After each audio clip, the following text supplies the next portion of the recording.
Bonjour à tous, que Dieu vous bénisse. Je suis très heureux de vous saluer ce matin avec Sarah, Sarah, qui est mon assistante personnelle dans le cadre du ministère. Elle est prophétesse et elle est aussi, n'est-ce pas, effectivement, contrôleur personnel de mes déplacements.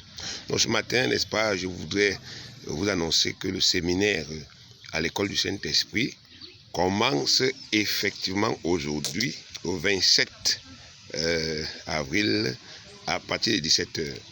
Et je vous invite, vous qui avez pris rendez-vous, mais qui avez déjà oublié, je vous invite, n'est-ce pas, effectivement, à vous rappeler, parce que ce sera un moment de bénédiction.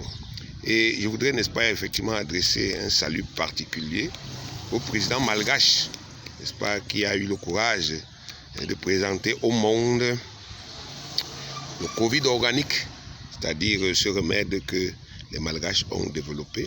Et je voudrais, n'est-ce pas, effectivement féliciter ce peuple-là qui a le courage de pouvoir s'émanciper de tout cet abrutissement que les Africains ont accepté, de ne croire que ce qu'on leur dit, même si ça n'a rien à voir avec leur propre réalité, et de rejeter tout ce qui est dans la nature et tout ce que Dieu leur a donné gratuitement et qui peut les aider.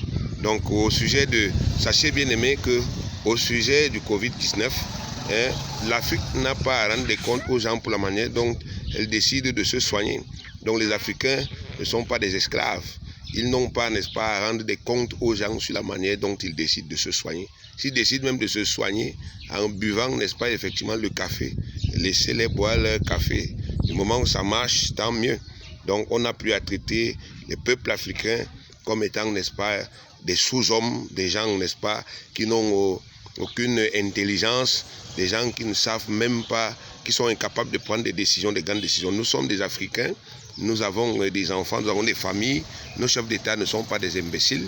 Le président malgache, c'est un président élu, c'est quelqu'un qui bénéficie de la confiance de toute une population. Et, n'est-ce pas, toutes ces critiques-là montrent le peu de respect qu'on a pour nos dirigeants. Donc je vous encourage, peuple africain, à, n'est-ce pas, effectivement valoriser déjà vos dirigeants, vos États, et à valoriser aussi, n'est-ce pas, effectivement, cette culture et cette sagesse que Dieu vous a donnée. N'est-ce pas, réagissez comme nous avons toujours appris à réagir, nos grands-mamans, nos grands-parents, bien-aimés, lorsque nous étions souvent attaqués par les grippes, nos grands-parents, nos ancêtres, n'est-ce pas, effectivement, nous avaient laissé une sagesse, et à travers des tisanes, des sirops naturels, on nous a toujours traités efficacement. Le Covid-19 ou le Covid-20 ou le Covid-22, tout ça, ce sont des virus. Et aujourd'hui, nous pouvons réagir de la même manière avec la même efficacité. Shalom, que Dieu vous bénisse. Et à ce soir. Bye.